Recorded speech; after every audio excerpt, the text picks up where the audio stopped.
आज के अनका फंडा के एपिसोड में हम आपकी सबसे बड़ी दिक्कत को डिस्कस करने वाले हैं। दिक्कत यह है कि भैया मार्केट में निफ्टी बैंक निफ्टी तो लाइफ टाइम हाई आ गए हैं, पर मेरा पोर्टफोलियो तो चल ही नहीं रहा। मेरे पोर्टफोलियो में तो कुछ चला ही नहीं, बल्कि मेरा पोर्टफोलियो तो टॉप से डाउन ही है। मैं क्या करूं? प्लस पुतिन साहब वापस से इंडिया आने वाले हैं इसी वीक में, और इस वीक में जब पुतिन साहब इंडिया आ रहे हैं वहां पे क्या अपडेट और कहां पे एक्सपेक्टेशन से क्या क्या बातचीत की, दोनों चीज को डिस्कस करते हैं। पहले पुतिन साहब का डिस्कशन कर लेते हैं। देखिए, पुतिन साहब आ रहे हैं इंडिया में, मोदी जी से ऑब्वियसली मीटिंग होगी। वहां पे एनर्जी के ऊपर क्या कंजम्पशन करना चाहिए इंडिया और रशिया के बीच में किस तरीके से डील होगी, उसके ऊपर इंपॉर्टेंट अपडेट्स मिल सकती है। एनर्जी का सेगमेंट कंप्लीट फोकस में रहेगा, गवर्नमेंट का सेगमेंट फोकस में रहेगा, प्लस डिफेंस सेगमेंट में तो और एडिशंस इंडिया करने की बात करेगा इसी, बिकॉज जो रीसेंट सिंदूर अटैक भी हुआ था, सिंदूर का जो कंप्लीट मिशन भी हुआ था, वहां पे भी हमें काफी उनके इंस्ट्रूमेंट्स ने, काफी सारे उनके हथियारों ने मदद करी थी, तो इसके ऊपर नजर रहेगा। तो defence and energy is a segment सबसे ज्यादा फोकस में रह सकता है इस वीक में आने वाले समय में। सेकेंड बात आती है कि भाई मेरा पोर्टफोलियो क्यों नहीं चल रहा। उसका कारण है, आप स्क्रीन पे आइएगा, ये देखिए स्मॉल कैप। देखिए आपके पोर्टफोलियो में मेजरली होता क्या है। मैं नहीं कहता कि रिटेलर्स के पास मेजरली लार्ज कैप स्टॉक्स होते हैं, उनके पास हमेशा होते हैं स्मॉल कैप स्टॉक्स। और स्मॉल कैप स्टॉक का इंडेक्स अभी भी अगर आप चेकआउट करोगे सितंबर से, जुलाई से, अक्टूबर से, कहीं पे भी किसी ने भी यहां पे एडिशन किया हो तो वो सब आज के दिन परेशान है। और ये तो इंडेक्स की बात हो गई, स्टॉक स्पेसिफिक तो परेशानी बहुत ज्यादा है। चिट्टर पिट्टर छोटे प्राइस वाले स्टॉक्स में परेशानी बहुत ज्यादा है, और एंट्री अगर गलत लेवल पे हो रखी है और निफ्टी को देख के एंट्री हो रखी है तो उधर परेशानी ज्यादा है। अब यहां पे माइंडसेट बनता क्या है? माइंडसेट बहुत सिंपल सा ये बनता है, मेरा पर्सनल आउटलुक ये है कि नेक्स्ट राउंड ऑफ रैली में इंडेक्स नहीं चलेगा। अभी देखिए, स्मॉल कैप इंडेक्स को चलने में थोड़ा टाइम है, वक्त बचा है, पर उससे पहले स्टॉक स्पेसिफिक कुछ एक्शन मिलने आपको स्टार्ट होंगे। कुछ स्ट्रॉन्ग, एक एग्जांपल ही देता हूं आपको। फॉर एग्जांपल आज के दिन पीएसयू बैंक्स सबसे स्ट्रॉन्ग लग रहे हैं, तो छोटी पीएसयू बैंक्स में सबसे पहले एक्शन स्टार्ट होगा। आपको लगे हाँ यार स्मॉल कैप चल तो रहा है, कुछ कुछ सेगमेंट चल रहा है, उसके बाद वो थोड़ा सा ब्रॉडन होगा और फिर इवेंचुअली आपको वो कंप्लीट इंडिकेशन इंडेक्स में देखने को मिलेगा। पर ये सब होने से पहले इंपॉर्टेंट ये है कि निफ्टी अपने 50 डे मूविंग एवरेज की लाइन को ना तोड़े।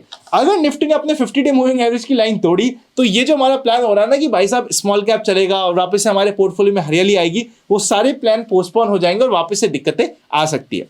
आई होप इस पॉइंट को आप ध्यान रखेंगे। एक बार हम विक्स को डिस्कस कर लेते हैं। विक्स वापस से 14 के लेवल को टच करके नीचे आ चुका है, तो कंफर्टेबल लेवल पे जा चुका है। अगर हम निफ्टी की बात करें तो निफ्टी ने वापस से नए हाई के बाद, देखो जब भी मार्केट एक नया हाई टच करता है, मैं एक बार आपको पुराने लेवल पे ले जाता हूं। जब मार्केट ने 12,500 टच किया था उस समय क्या हुआ था, थोड़ा पुराना समय है, बट जो पुराने लोग हैं वो इस बात से कनेक्ट कर पाएंगे। बट उन बात से कनेक्ट करने के लिए इंपॉर्टेंट है कि आप भी समझो कि हुआ क्या था। ये डेली कैंडलस्टिक है, ये हमारा लेवल है।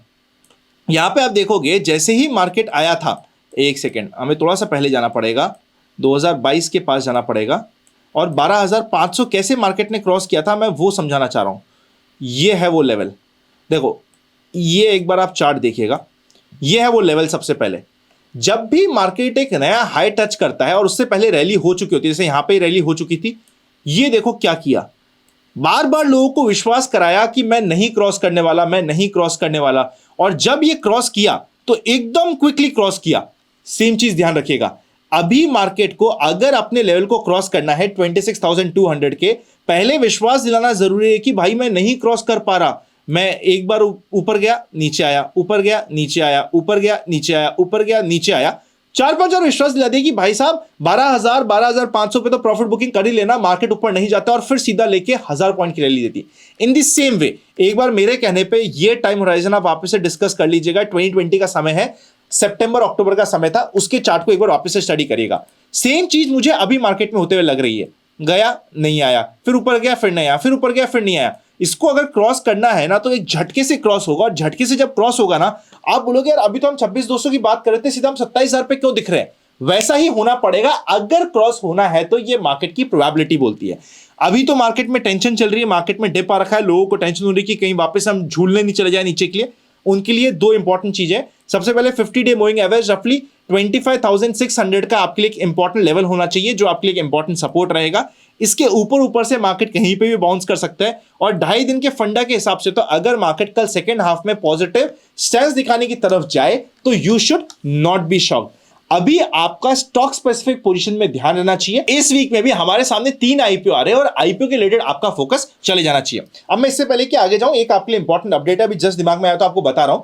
हम लोग दिसंबर में 13 दिसंबर को एक सेशन कर रहे हैं मुंबई में, आप सभी के लिए फ्री ऑफ कॉस्ट है, फिजिकल सेशन है, कोई रिकॉर्डिंग नहीं है, कोई ऑनलाइन नहीं है। वहां पे सेशन फ्री ऑफ कॉस्ट है, मेरा सेशन रहेगा, आशीष सर का सेशन रहेगा और एक आध सेशन और रह सकते हैं, डिपेंड की कितना हमें टाइम अलाउ करता है। पर रफली 4 से 5 घंटे का कंप्लीट, 4 घंटे के आसपास का कंप्लीट मास्टर क्लास होने वाली है। शाम को 5 बजे से लेकर 9 बजे तक का हमने शेड्यूल रखा है, एकदम टाइम पे हम लोग स्टार्ट करेंगे और पूरा एक सेशन होने वाला है, फ्री ऑफ कॉस्ट मैंने रखा है। पर इस फर्स्ट ट्रांच में, फर्स्ट सेशन में मैं सिर्फ लिमिटेड लोगों को ही वहां पे एंट्री दे पाऊंगा। रफली मेरे पास अभी आज के दिन 100 लोगों की एंट्रीज वहां पे अवेलेबल है। हम अपने क्राइटेरियाज के बेसिस पे, फर्स्ट कम बेसिस पे, कुछ क्राइटेरियाज के बेसिस पे, कुछ ये इंश्योर करते हुए कि यार जो क्राउड में जितने भी लोग आ रहे हैं, हमारी फैमिली सुनने आ रही है, हमारे लोग सुनने आ रहे हैं, वो एक मिक्स क्राउड हो जाए, हर एक ऑडियंस को हम कैटर कर पाए। आप अपना फॉर्म भर सकते हो, डिस्क्रिप्शन में मैंने लिंक डाल दिया है। ये सिर्फ पहला और आखिरी वीडियो है जहां पे मैं ये आपको बता रहा हूं, डिस्क्रिप्शन में लिंक डाल दिया, आप जाके फॉर्म भर दीजिएगा। जिनका भी सिलेक्शन होगा, जो भी उस कंप्लीट सेशन में आने के लिए सिलेक्टेड होंगे, उनको अपने आप मेल आ जाएगा कंफर्मेशन का और वो सेशंस को ज्वाइन कर पाएंगे। लिमिटेड सीट्स है तो प्लीज आप फॉर्म तभी भरिएगा जब आप सेशन में आ रहे हो। अगर आपको 1% भी डाउट है कि भाई साहब मैं सेशन में आने के लिए 50-50 है, 13 दिसंबर को मैं फ्री नहीं हूं, तो प्लीज मत भरिएगा, बिकॉज बहुत ही लिमिटेड सीट्स है। हम कल एक ऑडिटोरियम में रहे, पर क्योंकि मैं ये इस टाइप का मीटअप दूसरी सिटी में पहली बार कर रहा हूं, मैं बहुत ज्यादा लोगों को बुला के बहुत ज्यादा नहीं करना चाह रहा, बहुत लिमिटेड ऑडियंस के साथ हम लोग ये काम करना चाह रहे हैं। तो आप जाके फॉर्म भर दीजिएगा अगर आप 100% अवेलेबल है तभी, क्योंकि अभी इनिशियली जो भी फॉर्म भरेगा, जैसे ये वीडियो अपलोड हुआ, ये वीडियो अपलोड होती है, अगर अभी कोई फॉर्म भर देगा उसकी हाई प्रोबेबिलिटी कि वो सेलेक्ट हो ही जाएगा। प्लस अगर आप मुंबई से या फिर एकदम आजू बाजू से हो तभी फॉर्म भरिएगा। प्लीज ऐसा मत करिएगा कि लंबी लंबी जगह से ट्रैवल कर रहे हो। ये सेशन को फ्री रखने का मेरा पर्पस ये है कि आपको एडिशनल पैसा नहीं देना पड़े। अब अगर आप ट्रैवल में और स्टे में एडिशनल अच्छा खासा पैसा लगा रहे हो तो मैं वो नहीं चाह रहा हूं। प्लीज अगर आप मुंबई या फिर नियर बाय एरिया से हो, काफी कंफर्टेबल हो आपके लिए आना, अलाउ करती हो आपकी पॉकेट। मेरे को याद है मैंने लास्ट टाइम एक सेशन किया था कोटा में, भाई साहब एक आदमी साउथ से आए थे और लोन लेके आए थे और मेरा ऐसा दिमाग खराब हुआ था कि सर क्यों किया आपने ऐसा, मेरे को बहुत दुख हुआ था। फिर बाद में हमने खैर उनका कुछ जुगाड़ भी किया, बट प्लीज आप ऐसा काम मत करिएगा कि मेरे को गिल्टी फील हो और मैं इस सेशन को आगे नहीं कर पाऊं। अगर आप नियर बाय एरिया से प्लीज आइए, फॉर्म नीचे भर दीजिएगा, लिमिटेड सीट्स है, फ्री ऑफ कॉस्ट है, पर सीट्स लिमिटेड है। चलिए अब हम बात कर लेते हैं, यहाँ पे कल 2.5 दिन का फंडा भी हमारे लिए इंपॉर्टेंट रहेगा, 20-डे मूविंग एवरेज इंपॉर्टेंट रहेगा, बट आई थिंक एक बार इसको ब्रेक कर दे तो it is better for the market, but 50 day को ब्रेक नहीं करे वो भी बेटर होगा। बैंक निफ्टी अगेन 2.5 दिन का फंडा लग रहा है, यहां पे 58,500 का एक इंपॉर्टेंट सपोर्ट है जहां से बाउंस बैक की प्रोबेबिलिटी बनी हुई है। तो इस वीक मार्केट में आपका आईपीओस में ध्यान रहना चाहिए, मार्केट के बाउंस बैक पे ध्यान रहना चाहिए, इंपॉर्टेंट सपोर्ट पे ध्यान रहना चाहिए, और अगर सपोर्ट ब्रेक होके नीचे जा रहे हैं तो अपने आप स्टॉप लॉस मांगते हुए एग्जिट पे भी ध्यान रखना इंपॉर्टेंट होगा। वीडियो अच्छा लगे तो लाइक कर दीजिएगा, इंटरनेशनल मार्केट को रेगुलरली ट्रैक कीजिएगा। डाउ जोन्स आप देखोगे तो उसने डाउ जोन्स के बाउंस बैक पे इंडियन मार्केट बाउंस बैक करा है। डाउ जोन्स में 2.5 दिन का फंडा परसों अप्लाई होगा, तो इसलिए मुझे बस डाउट हो रहा है कि कल इंडिया में अप्लाई होगा या फिर डाउ जोन्स को हम फॉलो करेंगे कि आज भी डाउ जोन्स की नेगेटिव बने, फिर परसों से डाउ जोन्स का रिवर्सल हो 50-डे मूविंग एवरेज से। ऐसा कुछ सिनेरियोस दिख रहा है जिसको आप बैक ऑफ द माइंड रख सकते हो। Happy learning and I will see you very soon. एक इंपॉर्टेंट वीडियो आपकी स्क्रीन पे चेकआउट करे बिना मत जाइएगा।